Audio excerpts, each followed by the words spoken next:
so that we could get a lot of inputs and make a university center of excellence in Buddhist meditation. And that's what my former Vice Chancellor and I had the discussion, and where he actually in fact wanted Venerable Khema from USA to be brought from USA and to be stationed in our university Pali and Sanskrit department.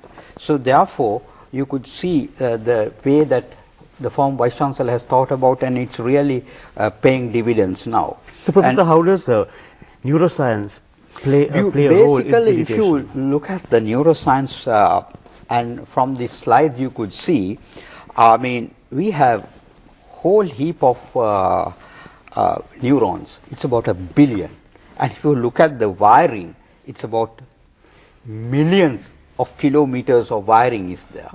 And if you look at the connection, it's 1 trillion connection in the brain. So I mean, it's a mystery. Nobody knows how it works. It hasn't been unraveled?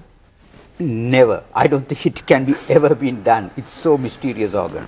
I mean, in this context, what we could see is how meditation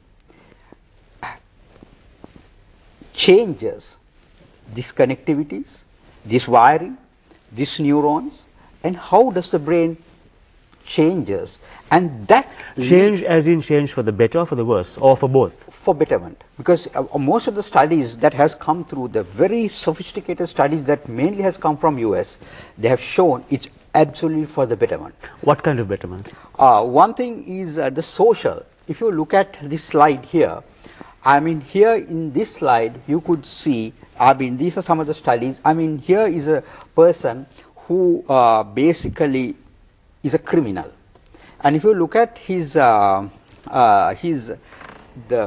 images,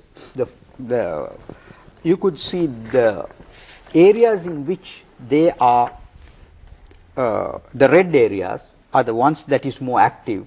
You could see that it's in a certain area of the brain, but yes, underneath you have a meditating Buddhist monk, and this monk, if you look at the same brain areas, it's a different area in which the brain is functioning. So you could see, if you have bad ideas, criminal ideas, killing ideas, this is an area of the brain that is getting more hyperactive or more active.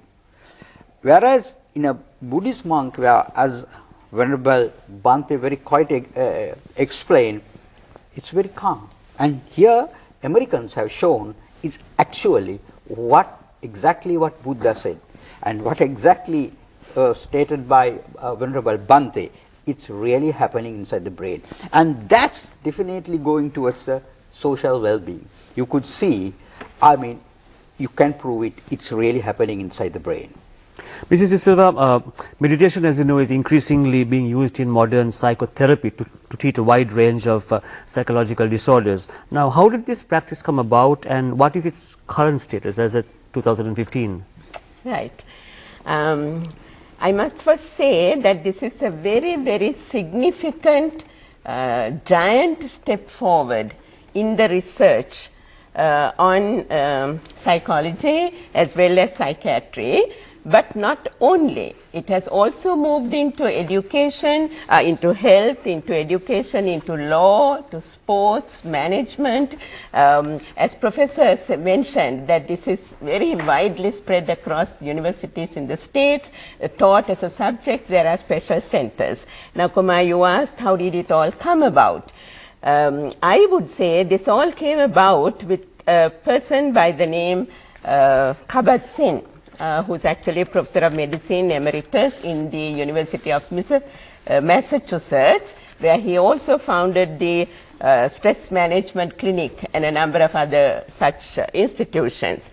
So I think he read Buddhist studies, Buddhist books, early Buddhist books, studied Buddhism, and he did something wonderful to my way of thinking, which is he got this concept of mindfulness. Right, which is mindfulness is actually, we know, is at the core of Buddhism. It's one of the path factors of the Eightfold Path Factor, and one of the most important, if I may say so. And now I suppose, I imagine this, I suppose he thought, well, this opens the way for helping people with mental disorders.